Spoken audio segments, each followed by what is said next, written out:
Hi guys, so in this video, gagawin ko na yung derivatives of trigonometric functions. So, I know na marami sa inyo ang may ayaw ng trigo, pero gagawin ko na. So, dito, papakita ko muna yung lahat ng formulas, tsaka tayo magsasolve, okay? So, the derivative ng first is derivative of sine u. Sine u is u function, no? Okay? So, yung last video ko, nagawa ko na yan. So, dito, it is cosine of u times the derivative of u with respect to x. Okay? Next, the derivative of cosine u is equal to negative sine of u times the derivative of u with respect to x. So, yung ganitong klaseng chain rule lang yan ha. Pinapakita lang dyan yung chain rule. Okay, so next is the derivative of tangent u is equal to secant squared of u times d over dx. Okay, so next we have d over dx of let's say this is cotangent u. It is equal to negative cosecant squared of u times d over dx times derivative of let's say secant u is equal to secant u tangent u times the derivative of u with respect to x. Next, we have the derivative of cosecant of u is equal to negative cosecant of u times cotangent of u times the derivative of u with respect to x. So kung mapapansin nyo, lahat ng co-functions ng trigonometric functions is negative. Negative, right? Yun lang, para mas madali nyo matandaan. Itong formula nito, madali lang talaga ito tandaan. Lalo na pag dumating na kayo sa integral tsaka sa DE, kailangan sa ulo nyo na to. Okay? So yun lang ang una kong tip para matandaan nyo to is yung sine at cosine, pabalik-balik lang yan. So, derivative ng sine, cosine, derivative ng cosine, negative sine, derivative ng negative sine, edi negative cosine. Ganon. So, itong dalawang to nag-interchange lang. Itong tan naman, yung tan is secant squared of u. Okay? So, cotangent, so, co ng tangent, diba? So, ibig sabihin, negative siya. No? Yung parehong tan, cotan, tas tangent, secant, tsaka cosecant yung derivative nila, ganon. Tas yung secant naman, ito yung secant tsaka cosecant, sila naman yung dalawang functions yung derivative na pinagmumultiply. So, sa secant u, tangent u. Tapos sa cosecant, negative cosecant times cotangent u. Okay? So, kayo na bahala dyan. Tapos mag-solve na lang tayo dito. Okay? So, hanap tayo sa book ng sasagutan. Yung basic muna. So, if, let's say we have y is equal to sine number 1, no? So, itabi muna. Hindi. Papakita ko dito yung mga gagamitin nating, mga gagamitin nating identities like sine squared theta plus cosine squared of theta is equal to 1. Yan, gagamitin natin yan. Tapos yung mga reciprocal identity like 1 over sine, 1 over cosine, yung mga ganon. So, yun, dapat kabisado nyo na yun eh. So, actually nga, dapat di ko na yun. Pero, let's say ito muna. Ito muna yung ibabox natin na magiging formula card natin kapag nag-solve tayo. Okay, so we have number 1. Number 1 function, y is equal to sine of 6x over 7. So, ang angle natin dito is 6x over 7. Or, yung inside function natin is yung sine 6x. Tama ba? Nakikita? Okay. 6x over 7. So, ang sabi dito, derivative ng sine u is cosine u times d over dx. So, outside function muna. So, ang outside function natin is yung sine 6x over 7. So, magiging cosine daw yon. So, bali, ang ating y prime or yung dy over dx is equal to cosine of 6x over 7 times the derivative ng u. Ano ba yung u mo? Yung 6x over 7. Ang derivative niyan, mawawala yung x, right? So, bali, magiging 6 over 7. Right? So, hindi siya mamultiply sa angle. Yung angle kasi nasa loob ng cosine yan. So, yung 6 over 7 is mapupunta sa front. Or kahit dito. Basta ang mamultiply siya sa cosine. So, our final answer will be equal to dy over dx or y prime is equal to 6 over 7 of cosine of 6x over 7. Ayan yung ating final answer. So, ayan ang first. Correct ba yan? Correct naman yan, no? Nalilito na ako kasi nag-i-integral na ako. Sa integral kasi iba na yung case, like inire-reciprocal na tapos yun yung mamumultiply sa labas. So in this case, derivative tayo. Derivative ng inside function is 6 over 7, so mapupunta sa harapan yon. Tapos cosine, derivative ng outside function mo, which is sine 6x over 7. So number 2 na tayo, para hindi na masyadong humaba yung we have sine 2x over cosine 2x. So yeah, in this case, nakalimutan ko yung y, pero ganoon na rin yun. Y is equal to sine 2x.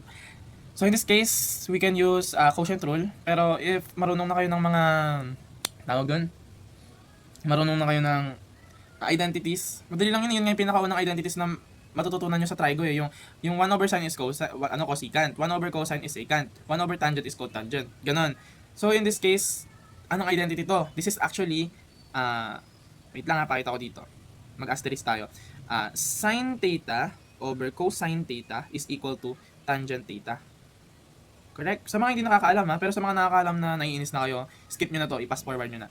So, sabi ko dito, sin theta over cosine theta is equal to tangent theta. Ano yung theta mo dito? Ang theta mo dito is yung 2x. So, you can substitute theta para mas matandaan mo. Pero kung ano ka na, medyo advanced ka na, sige, sabihin natin this function is actually y is equal to tangent 2x. Right? The same as this one. So, if we apply na, pwede na tayo mag-apply ng ganito ng formula. So, in this case, tangent q is equal to secant squared of u times d over dx. Okay? So, our y prime is equal to, y prime isa lang. Double prime yan.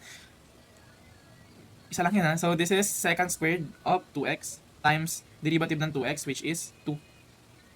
So, our final answer is dy over dx or y prime, pareho lang yan ha, y prime tsaka dy over dx is equal to 2 secant squared of 2x. Next, let's try another one. Let's try this. Number 5. So, this is our number 3. Y is equal to secant squared of 3x. Tapos, i-derivative natin yan. We will find y prime or dy over dx. So, in this case, naka-squared siya. Sa, ano natin, wala, no? Wala tayong formula ng secant squared of x. So, in this case, mag-chain rule tayo since naka-squared yung secant. Okay? So, we have y is equal to secant 3x raised to 2. Yun ang ibig sabihin yan. Ha? Wala akong binago ha? Yung squared na yan, ibig sabihin yan, secant 3x times secant 3x. Kaya naging secant 3x squared. Ha? Ganun yung ibig sabihin nito. Para sa mga hindi nakakaalam. Sa mga nakakaalam na, disregard na lang. So, if we apply chain rule, ibababa yung 2. So, bali magiging y prime is equal to 2 secant 3x. Right? Bakit silang yun? Secant 3x. Tapos, yung 2 mababawasan ng 1. So, wala ka nang ilalagay dito. Right? Times the derivative ng inside function mo, which is yung secant 3x. Yung secant 3x, nandito na yan. Secant u tangent u times du over dx. Okay? So, secant 3x times tangent 3x times the derivative ng inside function, which is 3x. Times 3. Sana lang. Sunod na. Okay? So, we have secant here, tas tangent. So, dalawang secant pwede makombine, magiging secant squared ulit. Okay? So, this is y prime is equal to 2 secant squared of 3x times tangent 3x times 3. So, 3 times 2 is 6 pala. So, magiging 6 na to. This is our final answer. Gets ba? Yung y prime tsaka dy over dx, paulit-ulit ako, pareho lang yun. Magkaiba lang ng notation sa mga hindi pa nakakaintindi or naguguluhan. Okay? This is not to attack you guys. Para lang malinaw, no? Ayoko nang nagkakagulo tayo. So, sa sinasabi ko sa mga last video ko or sa comment section, nambubugbog sa trigo yung mga prop. So, try natin yung tinake ko na trigo nung ako ay nagtitake ng differential calculus. So, we have the derivative, y is equal to cosecant x sine plus sine x plus cosine squared of x times cosecant x. Right? We will just apply formulas, so you don't have to worry. Meron tayong tatlong term ha. Yung cosecant, first term, sin x is second. Tapos we have this third term which is yung cosecant, cosine squared of x times cosecant x. So we will find y prime. I-derivative mo muna per term, tapos tsaka ka magsisimplify. Kailangan nakasimplify sa mga calculus exam. So, cosecant x, sabi dito, is negative cosecant u cotangent u. Correct? Negative cosecant x times cotangent x plus times derivative of u with respect to x. Ano yung u mo? X. Derivative of x with respect to x is 1. So, wala ka nang isasama. Ito na lang yun. So, plus derivative ng sin x. Dito ba? Baka kasi ang labo nire-write ko na lang no? Ulitin ko ba? Or okay na to? Kita nyo naman siguro, no? So, sin x, yung sin u is cosine u. So, cosine of x, tas derivative ng x is 1. So, wala na. Plus, ipaparenthesis natin to kasi product rule to. Product formula. So, this is chain rule. So, derivative ng first function is 2 cosine x times the derivative ng cosine x. Yung inside function mo is negative sign. So this is actually negative 2. Negative 2 cosine of x times sine of x.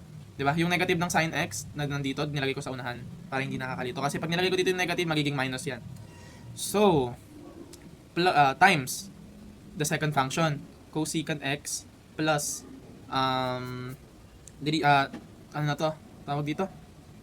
Retain na si cosine squared of x, tapos derivative ng cosecant x is negative cosecant u cotangent u. Hindi na kasya. So times negative cosecant pala, hindi cosecant of u, cosecant of x, tapos times cotangent of x, cot x. Hay, ulitin natin. Y is equal to cosecant x plus sin x plus cosine squared of x cosecant x. So y prime is equal to negative cosecant x cotangent x plus cosine squared of x plus negative 2 cosine x sin x, tama na, tapos cosecant x plus cosine squared of x times negative cosecant x cotangent x. Right? This is our derivative term by term. Balikan nyo na lang kung hindi nyo pa na no. Pero gusto ko lang ipakita na ganito. Hindi sa yung na-warningan ko kayo or tinatakot ko kayo. Ganito kasi tinake ko nung So dapat nga as early as possible ma-master nyo yung So this is actually ito lang yun Pinakita ko lang. Okay. So we will simplify. Paano tayo mag-simplify? Gamitin natin yung reciprocal. So this is actually cosecant, ang reciprocal niyan is sine. So y prime is equal to negative 1 over sine x. Tapos this one cotangent x is actually cosine x over sine x. Ay, walang exponent. So this is multiplication Wait lang, mamaya na natin yung multiply. So itong cosine, retain yan as cosine. Wait lang. Gagawin natin siyang sin cos tan lang Kasi para mas ma-simplify pa natin, hanggang sin cos tan lang tayo. Di tayo tatanggalin natin yung mga cosecant cotangent na yan, okay? So this is plus negative 2 cosine x. Sin x times cosine x, reciprocal function sila, so makakancel yan, magiging 1 lang. Right? Kasi cosecant x is equal to 1 over sin x. So sin x over 1 over sin x is 1. Okay? So plus cosine squared of x, i-distribute natin siya dito. Wait lang. Bago natin siya i-distribute, wait lang. Cosine squared of x, tapos reciprocal function nga muna. So this is actually negative 1 over sine of x, tapos ito is times cosine of x over sine x. Right? Sana nakasunod, no? Tapos ito, simplify natin to, magbabanggaan, mag-multiply, So bali magiging negative cosine x over sine squared of x plus cosine of x plus plus to hindi pwedeng baka malito kayo sa mga sign So we have negative 2 cosine x plus i-distribute na natin, i-multiply na natin sila all together. So ang denominator is magiging sine squared of x, right? So plus, kaso negative, so plus negative cosine squared of x times 1 is cosine squared of x times cosine x is cosine cube. This is cosine cube of x over sine x over sine x is sine squared of x. Right? Actually, hindi ko alam kung saan patungo to Saan na to patungo? So, pwede na natin i-combine to. Diba? Sila-separate lang naman siya ng plus So, cosine x minus 2 cosine x is negative cos x kasi negative 2 ito 1. Right? So, magiging negative cos, y prime is cosine x over sine squared of x minus cosine x plus cosine cube of x over sine squared of x. Ito na yun. Minus pala. So, minus plus minus. Okay? So, we will pwede ko ito i-combine Kaso gusto ko rin siya isama sa pag-combine. So, we will find the LCD. LCD is sine squared of x. So, y prime is equal to over sine squared of x. Sine squared of x divided by sine squared of x is 1. 1 times negative cosine x is negative cosine x. Correct? Tapos, sine squared of x, may 1 to sa baba. Divided by 1 is sine squared of x times negative cosine x is negative cosine x times sine squared of x. Minus yan. So, I think minus. Sine squared x divided by sine squared x is 1 times cosine cube of x is cosine cube of x. Cosine cube of x. Right? Wait, ang dumi na. Sine squared of x using this formula. Dito ko lang pala ito magagamit, no? Sa mga iba, akala ko kasi may mga identity to. Wala pala akong nakuha may identity dito. So dito, sine squared of x, para ma-isolate mo to, i-transpose mo si cosine x. So sine squared of theta is equal to 1 minus cosine squared of theta. Right? So isa-substitute mo yun dito.